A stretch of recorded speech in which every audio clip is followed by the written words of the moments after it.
I have a special mind-reading ability. I can hear the inner voices of those who do not love me. Yet on the eve of my wedding, I suddenly heard my fiancé's inner voice. If he tries to hijack the wedding tomorrow, wouldn't wearing high heels make it hard to run away? I said nothing, and the very next day, I decisively boarded an international flight. That wedding eventually became the laughingstock of the entire town. The bride and groom both fled. Chapter 1. I've always possessed this peculiar mind-reading talent.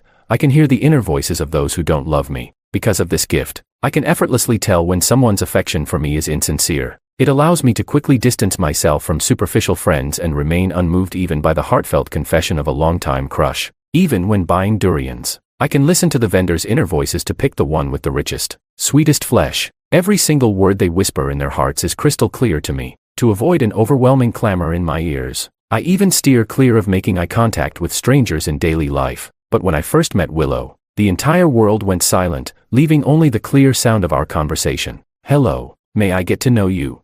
There was no inner voice. When our eyes met, I couldn't read any thoughts from Willow. Hello. During the time Willow pursued me, the voices in my ears were simple and pure. I believed that she loved me, so we fell in love, dated, and eventually discussed marriage. For 2 whole years, I never once heard her inner voice. Yet on the eve of our wedding, I suddenly began to hear Willow's inner voice. Because of the wedding, Willow had been exceptionally busy lately. She comes from a well-to-do family and has already successfully taken over her parents' legacy, independently managing the Liu family's financial company. With all the pre-wedding arrangements piling up, especially over the past 2 months, we hardly had any time together. I have my own career, and I equally respect Willow's pursuits. Thus, during this period, our meetings were few and far between. But today, while finalizing the outfits, thinking that this rare moment together might bring us closer, my heart filled with sweetness. When I arrived at the studio on time, she had already been there, trying on shoes. After exchanging a few instructions with the staff, she picked up her phone and walked out while talking, her tone laced with soothing reassurance. I understood her busyness. Running a company isn't easy, especially when the Liu family has more than one heir. We exchanged a knowing glance. Then, all of a sudden, I heard Willow's inner voice. Makoto, if you're planning a wedding hijacking tomorrow, you should wear sneakers so you can run easier. Makoto, wedding hijacking. Stunned, I froze and stared intently at her lips, confirming that it was indeed her inner voice. For a moment, I didn't know how to react. Even though it was a sweltering summer day outside, a chill instantly spread through every part of me, leaving me immobile. I could hear her inner voice now, and its meaning was all too clear. Chapter 2. Out of the corner of my eye, I noticed a staff member not far away, following her orders, tucking a pair of lightweight sneakers into the wedding attire. Willow nodded at me and raised her leg, as if preparing to step out. That was our unspoken understanding. She must have had something important to attend to, but the words I'd just heard never lie. I've never misinterpreted them. My body almost moved on its own accord, and in disbelief, I hurriedly caught up and called out, Willow. I was eager to read more of her inner voice, to know exactly what the woman bearing the title of my fiancé was thinking. Why, on the eve of the wedding, had she suddenly changed her mind? My call made Willow's retreating steps falter for just a moment. She turned around in haste, offered a couple of brief explanations, and then instructed the driver to hit the accelerator and drive off. Sorry, there's an urgent matter with a client, I need to rush over. She was lying. In truth, what she was really thinking was, from the sound on the phone, it's obvious Makoto is angry. If I don't smooth things over, he'll stop me from coming home tonight. I've never been one to dwell on inner turmoil rather than overthink. I decided to take action. I quickly found an excuse to summon Willow's secretary privately, using my mind-reading skills to glean more information. His name was Makoto. He was Willow's true love. Makoto was the illegitimate son of the Ito family. Mrs. Ito had never acknowledged him, leaving him perpetually in an awkward limbo. Unfortunately, the elders of the Liu family had a knack for breaking up lovebirds. Makoto, with his pride too fragile to bear humiliation, abandoned Willow and fled, leaving no trace. In the first place, Willow's love at first sight for me was merely because there was a subtle resemblance between my features and Makoto's. Now that the true one had returned, she clearly no longer needed me as a substitute. Moreover, Makoto's return coincided perfectly with the past 2 months when Willow had been overwhelmingly busy. Everything fit together seamlessly. Such a story inevitably left me shaking my head in exasperated amusement. I never expected that such a cliched, melodramatic substitute romance trope could be applied to my own life. Makoto intended to use a wedding hijacking as a means to assert his claim on Willow, and Willow needed this very occasion to demonstrate her unwavering love for Makoto, to placate her irate partner, and to coerce the Liu family into recognizing him. And I along with this meticulously arranged wedding, turned out to be nothing but a pawn in their elaborate game. This world is nothing but one giant, absurd CEO romance. To be honest, it was so maddening that I couldn't help but let out a curse. That night, the lights in my house were still on, even though the wedding was scheduled for the very next day. I, busy packing my luggage, had not a moment's respite. 2 hours ago, I had already booked a first-class seat on a flight overseas. Since everything has gone mad, I might as well join in. Chapter 3. If Willow can have her wedding snatched by Makoto, then naturally I can reciprocate by pulling off a vanishing act and escaping the wedding. Fortunately, my family had long been residing overseas, so this wedding didn't involve the hassle of hosting distant relatives and friends. Only my close friends from back home were invited. We had originally planned that since our parents had already met at the engagement, holding a second ceremony abroad would spare our guests the inconvenience of language barriers. In the end, this arrangement made it all too convenient for me to skip out. I briefly shared my plan with my childhood friend, David. He silently took the packing box from my hand, his expression grave, unable to read his inner voice and noticing his odd reaction. I had to ask out loud, "David, are you going to stop me?" David rolled his eyes and retorted irritably, "You idiot. I got you a urea sack, it's built tough." I thought to myself, damn, I almost forgot that David's family is in the agrochemical business. On the wedding day, dressed in our reception suits, Willow and I greeted the guests arriving from afar. This time, however, Willow's inner voice was so loud it nearly gave me a headache. "Has Makoto arrived? I can finally be with Makoto." 3 years, I've waited 3 years for Makoto Ito. At last, I'm going to become Mrs. Ito. With this wedding hijacking, Makoto will believe in the steadfastness of my heart, right?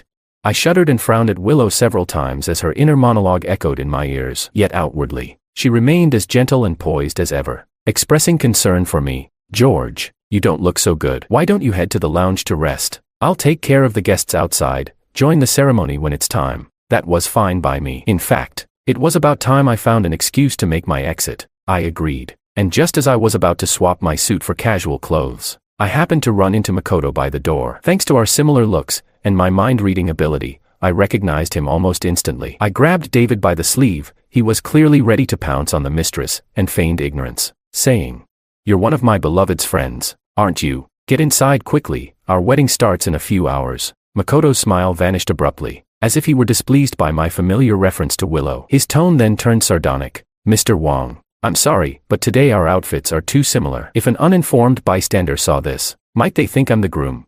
At that very moment, Makoto's cocky inner voice echoed in my ears. "Laugh all you want. In 3 hours, your groom will be skipping the wedding for me. Will you still be laughing then?" I kept smiling and shook my head dismissively. "Aren't all suits the same?" As I waved a waiter over to escort him inside, I heard his inner voice again. "Idiot. I've already made it clear. I hope you realize I'm here to stir up trouble." Just after we brushed past each other, David couldn't help but mutter, "Look at that haughty look on his face. I just can't stand it." I couldn't disagree. He's treating me like a joke. After all, Willow was ready to have her wedding snatched by him. In the end, he'll not only gain the title of a lover finally united with his beloved but also force the Liu family to acknowledge his true identity right before my eyes. The wedding venue wasn't far from the airport, and as I sat in the departure lounge, the ceremony hadn't even begun. I stared at the time on my phone, eagerly awaiting the start of this farce. BZZ, BZZ, BZZ. The phone vibrated non-stop as David excitedly flooded my messages with live updates. "George, they really pulled it off. They really snatched the wedding.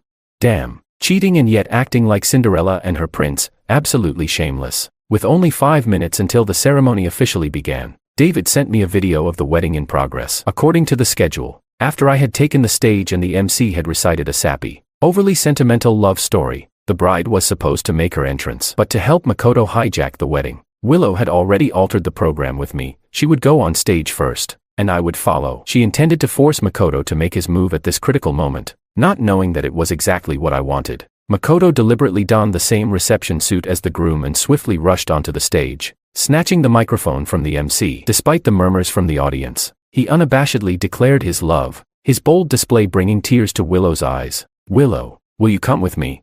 The guests erupted in an uproar. Taking the bride away on the wedding day was nothing short of a blatant wedding snatch. What was most damning was that Willow, with a look of heartfelt emotion, nodded in agreement, walked to Makoto's side, interlocking her fingers with his and leaning on his shoulder like a little bird. I do. Chapter 4. Makoto's inflated vanity was completely gratified. He even had the nerve to deliver an acceptance speech directed at the groom, separated from him by a large door, basically proclaiming, "I know you're fond of Willow, but Willow's true love is me. I hope you'll make way for us." In the video, Willow was clad in a simple, escape-friendly wedding dress paired with sneakers that clashed wildly with her attire, while Makoto, clutching the microphone, couldn't hide the smug satisfaction written all over his face. Makoto was undoubtedly eager to see my dejected expression, and had even rehearsed in his mind exactly what he'd say to comfort me. "I hope, Mr. Wong, that you'll help bring our love story to fruition, Mr. Wong." At that moment, the atmosphere suddenly turned awkward. After all, without the humiliated party present, this whole farce had become nothing more than a clownish spectacle. "Mr. Wong. Mr. Wong." Makoto shouted repeatedly with no response until the protocol officer swung open a large door behind it. There was no one, only the casually discarded boutonniere, a symbol of the groom's mysterious absence. The crowd erupted into chatter, and someone shouted, "Damn, has the groom just skipped the wedding?" In the quiet waiting lounge, I suddenly burst out laughing. If fate demands it, then so be it. After all, many of the guests are people I know. If I bail on the wedding and leave them high and dry, that's on me. Might as well give them a free show of this absurdity. I couldn't help but shake my head and laugh. Just then, the big screen flashed a block of text and an image in bold red, size 2, declaring, "Wedding escape statement. Due to Willow's affair with that other man, Makoto, I have decided to skip the wedding. Consider it a treat for your amusement. And I hope that from now on you'll stay locked down and never go out causing trouble for anyone else." Beneath the text, recent intimate photos of Willow and Makoto were thoughtfully attached. "Buzz, David sent me a message. Mission accomplished." After seeing that, I also posted the same statement on WeChat, this being the final message from my account. The people on site went into an uproar. Who now has the time to ridicule me? The even bigger joke was staring them in the face. Aren't Willow and Makoto standing on stage, hand in hand, with the groom missing? Who would care whether Willow and Makoto run away or not? Makoto's earlier self-indulgent outpouring of love on stage, juxtaposed against the glaring red cheating emblazoned on the big screen, only made him look more ridiculous. What love story? It's nothing but a flimsy cover-up for infidelity and betrayal. David, utterly excited by the spectacle, sent me another video 2 minutes later. In it, no one paid any attention to the two idiots standing dumbfounded on stage, while the crowd frantically searched for my whereabouts. Where's George? Where's Mr. Wong? Where's the groom? His phone isn't working. Has anyone tried checking the lounge? Check the changing room, the top floor, everywhere. Why is everyone just standing around? Get moving, get moving. Even the perpetually dour Liu family parents hastily got up, instructing the staff to locate me, and soon the guests were all on the move. No one cared about the two stranded on stage. Even the MC was called off. Willow and Makoto stood there awkwardly, exchanging bewildered glances like monkeys forced on display in public, utterly at a loss. What's even funnier is that the audience was busy searching for me, the missing groom, without a care in the world for whether Willow and Makoto would make a run for it. The romantic, adrenaline-fueled wedding escape scene that they had envisioned was thrown into utter chaos by my sudden disappearance, comparable to a bunch of elderly folks scrambling for free eggs at the supermarket door. The two of them just stood there on stage. With this wedding, whether they run away or not makes no difference. If they run, no one will care. If they don't, no one will care either. Chapter 5. Time was nearly up, so I used another WeChat account to send David a message that I was about to board, and I briefly informed my parents of the situation, warning them not to divulge any of my personal details. I then switched my phone to airplane mode. Meanwhile, David settled comfortably in first class, enjoying over a dozen hours of flight. No sooner had I landed than David's messages began pouring in frantically. It looked like the aftermath of this affair was turning out to be wildly entertaining. In fact, barely after my first reply, David couldn't hold back and immediately sent me a voice message. "Ha ha ha ha. George, that move of yours was just too ruthless. You have no idea. Over here in City A everything's in chaos." It wasn't just the relatives and friends from the Liu family, many of whom are prominent figures. Since you skipped the wedding, they are in complete chaos over there. Those two idiots stood on stage for a full 10 minutes without anyone intervening, and in the end, they left on their own. It was so embarrassing. You could practically dig a swimming pool with your toes. Check the trending topics now. That video is topping the charts. Netizens are calling those two the reversed groom and reversed bride. And those bastards even chased you all the way to your villa. They were so furious, stomping at the door. They rang your doorbell like it was a telegraph. Beep, beep, beep. I was just about to leave when she chased after me, still having the nerve to ask where you were. I told her you'd gone abroad and nothing more. It had me in stitches. Don't even mention that you run fast in sneakers. Just from the sound of David's uncontrollable laughter, I could tell just how thoroughly Willow was being tormented by the whole affair. The wedding wasn't even successfully hijacked. Her disgrace was entirely self-inflicted. Everyone was laughing at her, yet she was the one laughing the loudest herself. I wasn't really surprised by Willow's reaction. She dared to act that way because she was convinced that, for the sake of preserving the dignity of both the Liu and the Wang families, I wouldn't let things escalate any further. In the end, having been the subject of a wedding snatch, I could only swallow my bitter defeat in silence. After all, with the Wang family's assets overseas, the Liu family wouldn't be too badly affected. Besides, it gave me the chance to force the Liu family parents to finally acknowledge Makoto as their son-in-law. With things having spiraled so far, not admitting him in front of so many guests would simply be too shameful. But Willow never expected that I would skip the wedding. I completely tore away that cover-up and thrust it right into the faces of her and Makoto, utterly disgusted with them. Let them be. Love is meant to be enjoyed, but once it comes to marriage, it turns into merely enduring. After all, the life of Cinderella and her prince isn't just about the wedding day. What follows is the daily grind of endless chores and banalities. When you're down a dead end, it's best to turn back in time. Dodging an unhappy marriage, I was ready to celebrate with firecrackers. My parents had settled abroad years ago, where the dating scene is refreshingly open and free-spirited. Moreover, neither Willow nor I had even registered our marriage. Legally speaking, we weren't even husband and wife. So when I announced my return, my parents responded immediately. In fact, as soon as I got off the plane, someone was already arranged to pick me up. As I climbed into the car, David was still excitedly recounting the latest developments. The wedding eventually fizzled out, after the guests left in small groups. Only a few staff members remained. Since our families are on good terms with the Lius, some stayed behind to calm down an exceedingly unstable Liu lady. Liu lady was so furious that she even slapped Willow. Frankly, she had it coming. Who doesn't know that you helped her climb the social ladder for Willow's sake, and that Makoto,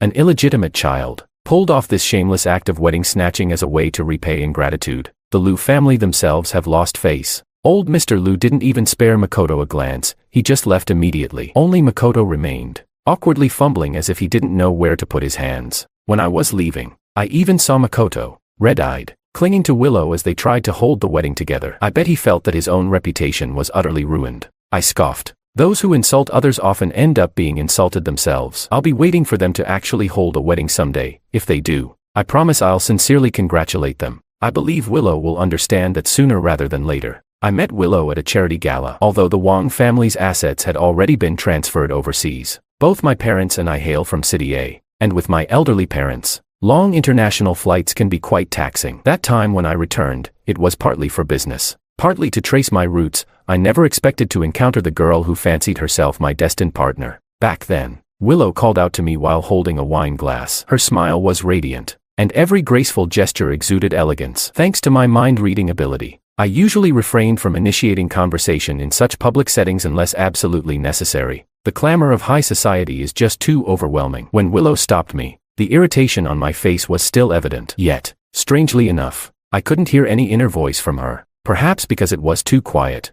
I gradually found the patience to start talking with her. Later, when she confessed her feelings, she became so bashful that she didn't know what to do with her hands. The one holding the rose trembled slightly as she said, "George, we will be together forever." We locked eyes, but I couldn't read any inner voice from her. So, I nodded, trusting Willow's promise and agreeing to stay in the country to marry her. I never doubted the promise in that moment. But promises only hold true when love is genuine. In my eyes, the love story between Makoto and Willow was nothing more than a tale of youthful unrequited love. Makoto might not be as perfect as Willow imagines, and Willow might not love Makoto as deeply as she believes. After all, love is most moving when it is unfulfilled. Chapter 6. Half a month later, just after finishing Professor Parsons' design class, I received a call from David. "Didn't you get that wedding invitation from those bastards a few days ago?" When I got there today, I thought some village was hosting a communal feast. It wasn't nearly as lively as the time I went north for that pork stew. David, clearly a gossip journalist on the front lines,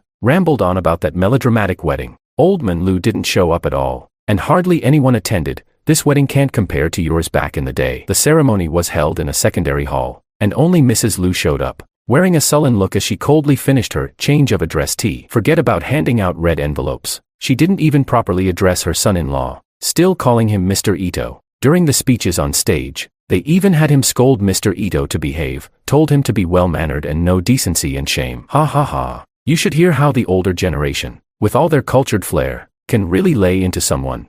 Makoto got so angry he ended up throwing Willow's bouquet. which forced her to juggle soothing both her mother and her husband. I nearly laughed myself into a fit. Honestly, that was hardly surprising, given Mrs. Lu's nature. Not holding the wedding would have been her usual style, but she couldn't resist Makoto whispering sweet nothings into her daughter's ear, so she had no choice but to attend while keeping her anger in check. Yet, Makoto, who isn't even married yet, managed to offend his mother-in-law. Can he really expect any good days ahead?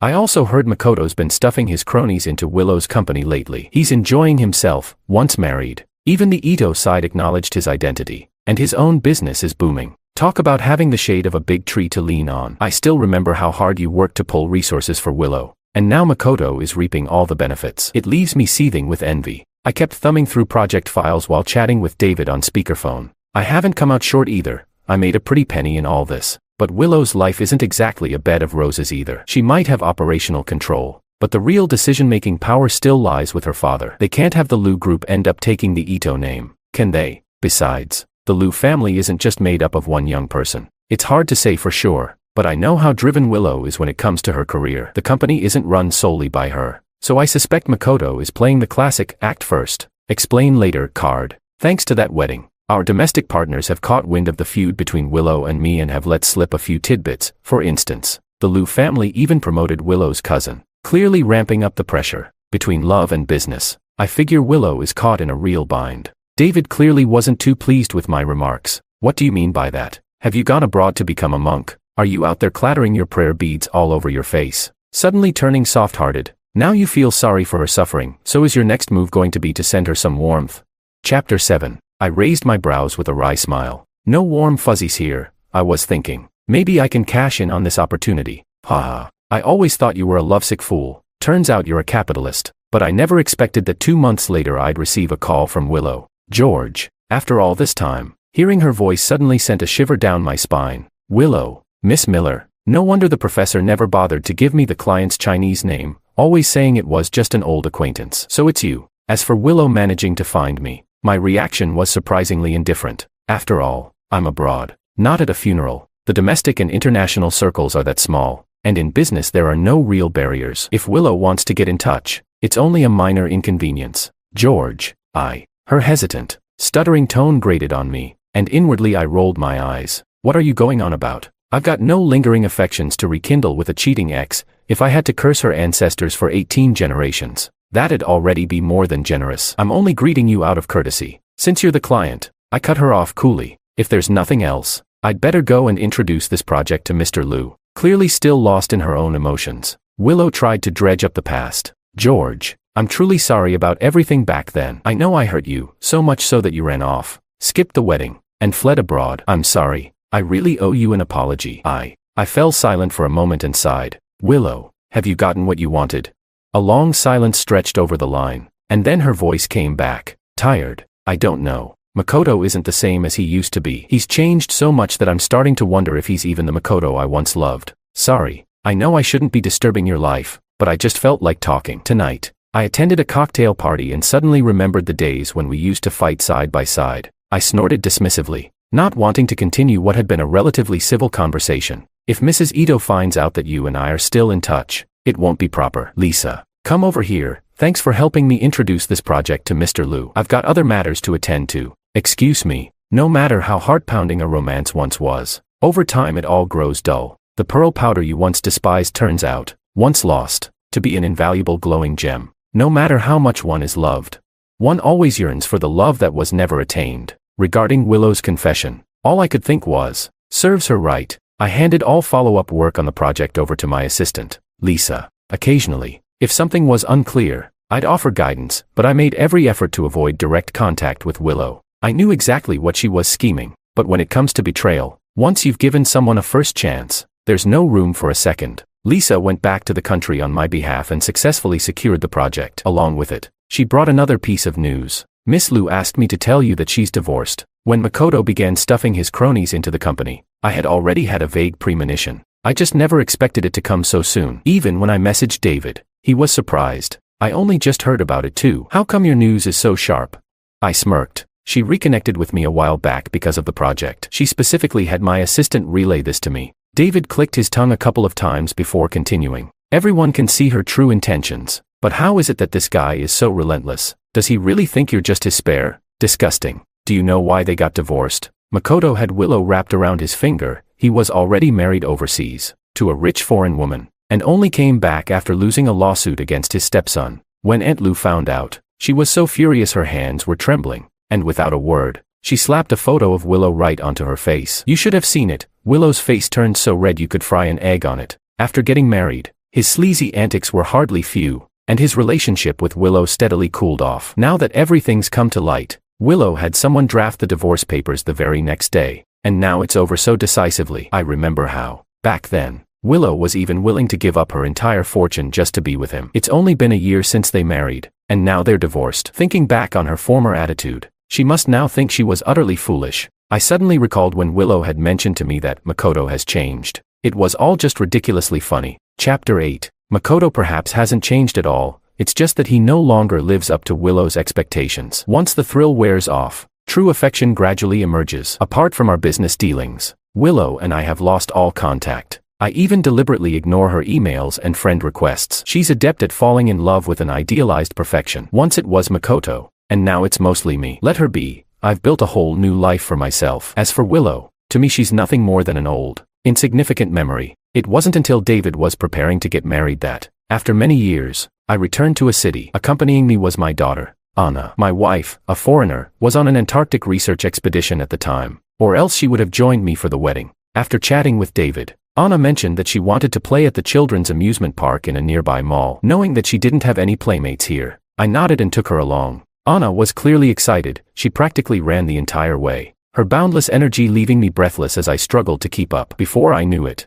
she collided with someone around a corner. I hurried after her to check on her and to apologize. Sorry, kids don't know any better. Are you hurt, George? Came a surprised and strangely familiar voice. I looked up and, after a careful glance, recognized her. It was Willow. I quickly realized that this mall was likely under the Liu family's umbrella, so her presence wasn't unusual. But the Willow before me was different, her posture and demeanor, so unlike the vibrant, spirited woman I once knew, now appeared haggard and worn out. A hint of pleasant surprise softened her features as she smiled slightly. Long time no see. This is my daughter, Anna. We exchanged a look, but this time I heard no inner voice from her. I'd heard you got married, but I never expected your daughter to be so grown up, she continued. Before I could reply, Anna piped up, sorry, ma'am, I bumped into you. Willow's expression faltered for a moment, then she reached out and gently patted Anna's head. Bending down with a smile, she spoke warmly to Anna. It's all right, Anna. Just remember not to run so fast next time. Manager Wong, why don't you take Anna over to the children's playground over there? George, there's a new coffee shop on the second floor. How about catching up over some Robusta, the coffee you used to love? I nodded and exchanged a few words with Anna. Before returning, David's ever-talkative nature had already filled me in on almost everything about Willow's current state. Makoto's betrayal had hit her hard, and the Liu family had shifted their support to her cousin. Now, the once celebrated darling of the Liu clan had become a marginal figure. Love was gone, her career in ruins, and though she should be in the prime of her life, a heavy, gloomy aura now surrounded her. Chapter 9. Hello. 1 cup of Robusta. 1 cup of Kangbalan. Thank you. No. Instead, please change the Robusta to a Vienna. Willow asked me with a smile. Changed your taste? I remember you used to dislike these overly sweet coffees. I shook my head and replied. My wife always says that Robusta packs too much caffeine. It hurts the stomach if you drink too much, so she always swaps it for a Vienna. Over time, I've come to enjoy the sweeter flavor. Not bad. I saw your wedding scene. It was very romantic. Was it at that famous Swiss castle? I happened to be on a business trip at the time, so I managed to take a quick look. The Liu family doesn't have any business in Switzerland. I didn't point that out. I simply laughed and exchanged casual pleasantries as ordinary friends. Would you mind accepting my friend request? I set my coffee cup down and, still smiling lightly, responded to Willow.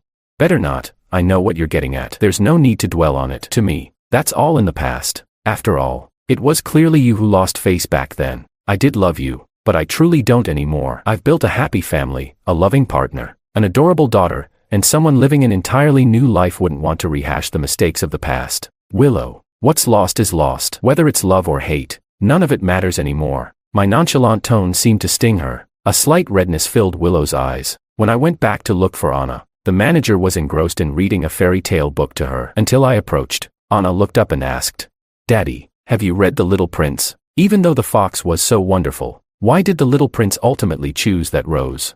Because it was the one rose he had tenderly cared for, his one and only. Anna's gaze turned confused, and I smiled as I took her hand. When Anna's a little older, she'll understand what her father means. Beside us, Willow remained quiet. Only as we were leaving the mall did she hand Anna a brand new copy of The Little Prince. Through the car window, Willow and I exchanged a nod of farewell. At that moment, as our eyes met, I still couldn't read her inner voice. It was as if we were back at the very first time we met. The car slowly drove away, leaving the figure of an old acquaintance behind. While I held my daughter close, this was my final act of retribution, a gentle and dignified exit. From now on, memories would be our only means of meeting again, and I will replace Makoto, becoming the lover in Willow's life who was always just out of reach. In Willow's world, the unattainable lover isn't a torrential downpour but rather a lifelong, lingering dampness. She will forever be trapped in that moist existence, stirring up wild storms on every seemingly calm day. I once was a fox, and I was that red rose, but now I am merely a little prince whose journey has come to an end. My daughter, clutching her phone, tugged at me. Daddy, Mom wants to talk to you. Come on.